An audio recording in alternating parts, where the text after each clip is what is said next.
But let's come to the local front and start with a very fair story. Local contractors for mining companies in Ghana are joining forces to present a common front to address concerns of the sector as well as championing the welfare of members. Until now, engineers and suppliers who service the mining industry have been preoccupied with issues of national interest as well as remuneration and other conditions separately. Nana Sesuma Mensah has more in this report. The Local Mining Contractors Association of Ghana is set to fill gaps of remuneration disparities, exorbitant taxing, and general welfare of its members. Vice President of the association, Romeo Wilson, says coming together will give members a stronger voice to articulate their concerns to all stakeholders. We've been working in the mines for a while as contractors, but we seem not to be united. We are individuals working in the mines, and we realize that we want to have a way of coming together as an association so we can also contribute our quota to the development of our country, particularly the mining areas where we work. We are Ghanaians, but all of us here, we are Ghanaians, Ghanaian contractors in the mines. You know, if you look around, we have the building contractors, they have their association. The road contractors have their association. And we also thought it wise that it's necessary as contractors in the mines to also come together and form our association so we can help ourselves see areas of development we can venture into and then help project the image of the country. Over 100 technical experts and suppliers from the association, which will also engage government on issues related to the mining sector. Mr. Wilson again. We've gotten to the point in our lives or as businesses where we feel there's a need for us to come together. You understand? I mean, we have situations. In fact, one of the main drivers behind this association is the fact that you have various companies working in the mines having very different rates. And as well, we also looked at the welfare of our employees. You realize that every locality, you know, has its own, or every mine has its own way of treating employees working with contractors.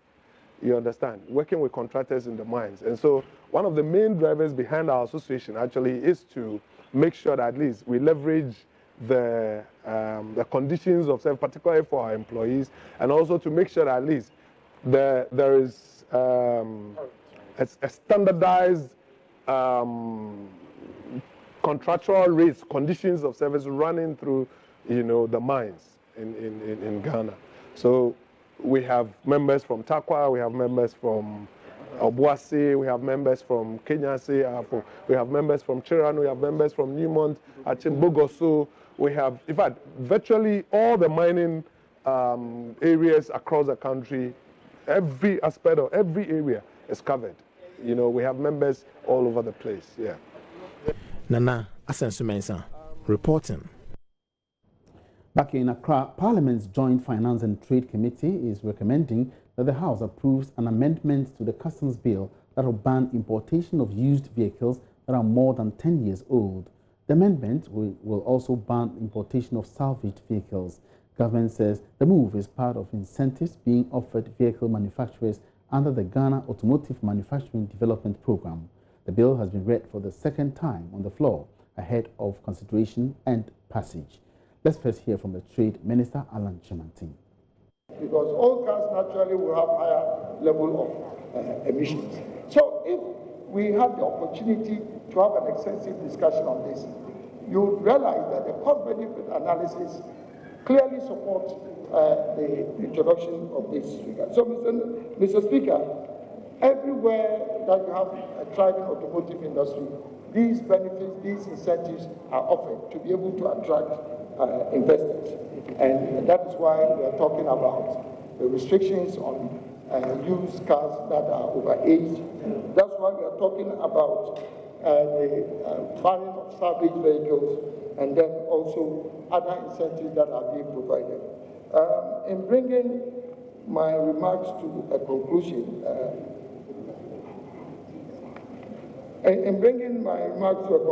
Mr. Speaker, I'd like to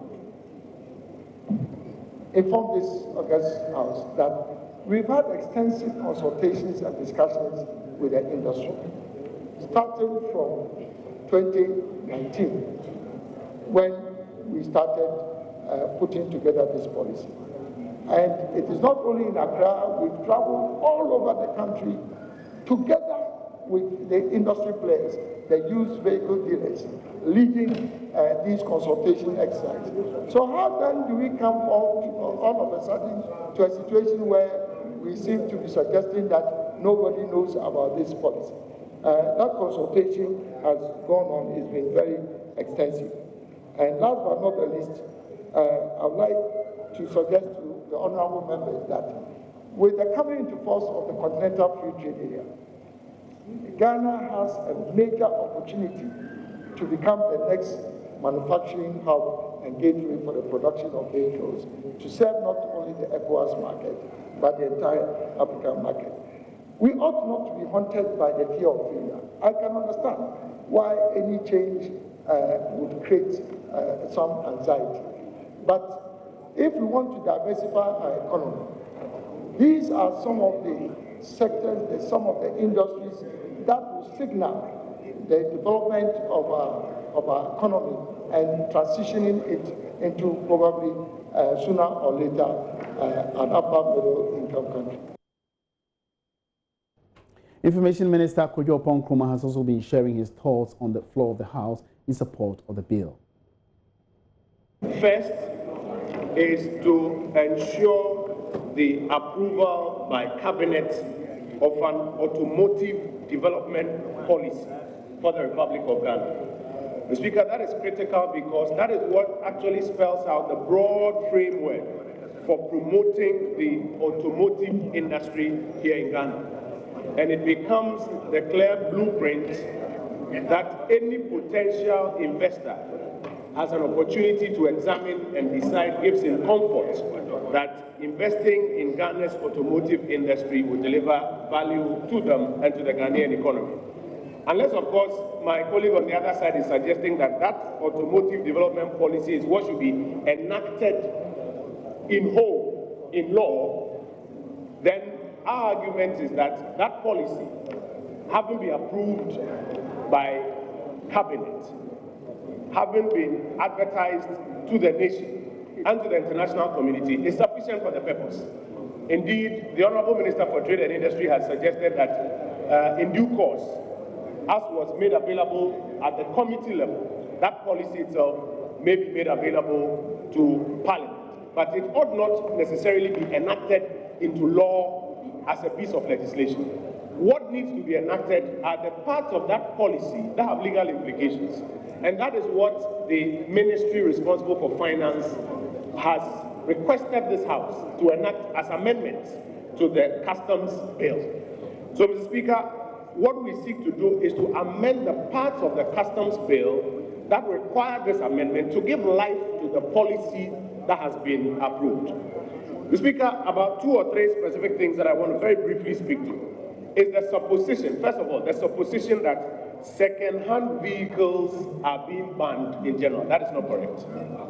That is not correct. Indeed, the provision in the amendment is that vehicles that are above 10 years are the ones that within a particular time and upon commencement of production should be banned. And I'll explain how that works. Indeed, if you look at the numbers as was made available to the committee, vehicles above 10 years as a percentage of the vehicles that are imported into the country do not exceed even 17 to 20%. Doesn't get there at all. And so it is only a limited percentage of vehicles that are imported into this country that are actually affected by this potential ban as to be put in place. Indeed, the second bracket deals with salvage vehicles, what we usually call condemned vehicles, or accident vehicles that people have put together, import, and then come and reassemble. Many of these vehicles, Mr. Speaker, for roadworthy purposes on their own, are not necessarily safe for our roads. But we have had a culture in this country where we allow people to pick pieces of these vehicles, bring them together. Away from Parliament now, the UK Trade Commissioner to Africa, Emma Wade-Smith, says her country will continue to strengthen its trade partnership with Ghana. She believes sustainability investments, knowledge and technology transfer will dominate the relationship between the two parties. Trade between the two countries is worth about £1.4 billion sterling and is seen as fairly well balanced when it comes to exports. Following the recent investment summit, UK is initiating a program to enable Ghanaian companies to export more to UK and beyond. There's more in this report. Unilever Ghana, established several decades ago, was born out of UK-Ghana relationship. The company has over the years churned out several food, home and personal care retail products across the country. The UK Trade Commissioner to Africa, Emma Smith, lauded Unilever for bringing innovation, skills and technology to its workforce. She was speaking to the media after a tour of Unilever's premises in Tema. But it's about sustainability in its broadest sense. So really embracing the local workforce, supporting, upskilling, empowering Ghanaians working here in this factory and on this site. And I think for me it speaks to the very heart of what business partnership is all about. So UK and Ghana coming together to create an extraordinary factory here, which has been here for many decades, and innovating and bringing in technology and bringing in that innovation and skills from the people who work here. I think that is really powerful. So the fact that Unilever has been here for so many years, I think really speaks to the sustainability of this business model, the fact that they continue to innovate, that they are putting sustainability and workforce engagement at the heart of that vision, I think really again speaks to the values and the principles that underpin both British and Ghanaian business here. So I think it's a terrific model. Unilever Ghana Limited says it will invest millions of euros to increase efficiency, quality of its products and create more employment. Managing Director of the company, George Owusu-Ansah, says Unilever will continue to use international production standards. According to him, the issue of sustainability remains a priority. We are very strong on our code, and what we do through our association with being part of a multinational is to make sure that we don't do in Ghana what will not be done elsewhere. So in Ghana, we live Unilever here like Unilever will live anywhere else in the world. Then it's the thing we do around sustainability. And sustainability for us is very, very important because, as I said in my opening remarks, this enterprise is about humanity. It's about people and it's about the environment we live in. I believe these things we do make us an attraction for association, not just by envoys and visitors, but by even the Ghanaian people, because we have been in Ghana for many decades, and in our time here, we have received the support and the patronage of Ghanaians. Emma Smith was presented with a beautiful piece of kente cloth. Kwame Yanka's report for Joy Business. Meanwhile, the European Union is committing to continued partnership with Ghana in the fight against climate change and its impact on the environment. The parliamentary delegation says it is satisfied at the country's efforts at dealing with the phenomenon and commends government. Head of the team, Norbert Neuser, spoke with JoyNews on a visit to Kumasi. Ohim Interior has more in this report. The EU recently launched the European Green Deal, a growth strategy to make member countries climate neutral by 2050 to improve well-being of people. The all-inclusive project is aimed at protecting natural habitat, planets and economy. A 5-member EU Parliament team was in Ghana over the weekend to assess Ghana's programs towards mitigating climate change impact. The delegation, made up mainly of Committee of Development, has interacted with officials at the Forestry Commission as well as Ministry of Lands and Natural Resources. Members also visited plantation sites and sawmills as part of Ghana-EU Voluntary Partnership Agreement Program. Head of delegation Norman Neza tells Joy News, Ghana has a responsibility to reduce the burden of climate change. I think we have to work together in the fight of climate change. We have started just now new in Europe with a new commission, and the main target is called Green Deal. So in many fields of politics we are looking what we can do to tackle this difficult issue of climate change. And the countries like Ghana, they have their own responsibility. And I think Ghana in this regard is a flagship, how to work sustainable. The team was impressed about the Youth in Afforestation program, for which the Forestry Commission engaged over 60,000 youth for tree plantation. According to Mr. Neza, the fact-finding UU team is satisfied at what it has witnessed, promising stronger partnerships with Ghana.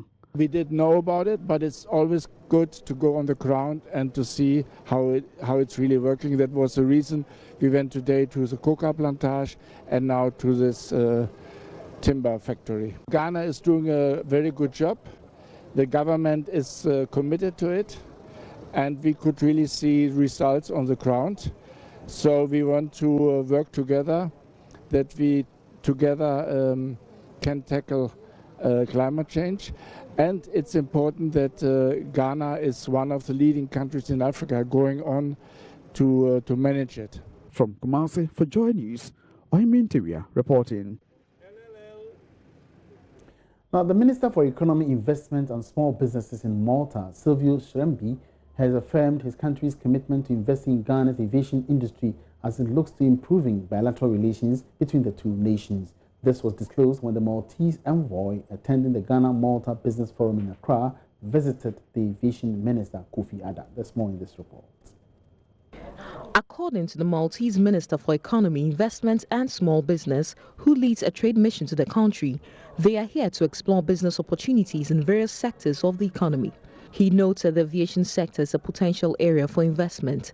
Speaking after the meeting with the sector minister, Kofi Adda, the Maltese Minister for Economy, Investment and Small Business said, beyond investments, they are also considering establishing a direct commercial flight between the two nations. The better connectivity, this can facilitate things, and that is why we're discussing with the Minister of Aviation on the possibility to see what the investment there is needs to be done for this connectivity to be even strengthened. At the moment, we are being served from co-sharing agreements with other airlines to Ghana. The ideal situation would be to have a direct flight from Malta to Ghana. Obviously, this would depend on the agreement that we will continue to discuss even further with the Ministry of Aviation, because obviously this would require a certain amount of investment, and then we look forward to continue deep in these discussions to see the possibility of having this direct link. Minister for Aviation Kofi Adda expressed commitment to tapping into the vast opportunities available to the aviation industry by Malta. They're prepared to accept Ghanaians coming there to get exposure in terms of how they've been able to transit from the early days of trying to build the aviation sector to where they are today. Now they're doing the best, and from what they're saying. So we're looking to also learn from their experience, and so we're hoping to send a team there to understand what they've done so far and come back and see how we can replicate that here. And whatever areas that their business people identify that they can work with us on, whether it's the maintenance side, whether it's the training side or so, or any other aspect of it, logistics management, we're opening all of that to them to come back here and see the Ghanaian partners that they can join with and try to develop the aviation sector. Meanwhile, CEO of the Ghana Investment Promotion Center, Yofi Grant, has disclosed that most of the agreements will be finalized by the second quarter of 2020. For Joy Business, Sheila Tamaklo reporting. Now, government has committed to protecting local businesses by implementing recommendations from a report by the Ghana International Trade Commission over unfair trade practices by some foreign firms. According to Deputy Minister for Trade and Industry, Carlos Ahenkra, this has become necessary because of attempts by the Chinese embassy in Ghana to dispute claims by some local manufacturers of unfair trade practices by some importers from China. Speaking with Joy Business, Mr. Ahenkra said the work of the Ghana International Trade Commission will be a major policy directive for government in the quest to support local manufacturers. ALUWEX is trying to support with evidence the dumping effect of aluminium from China onto our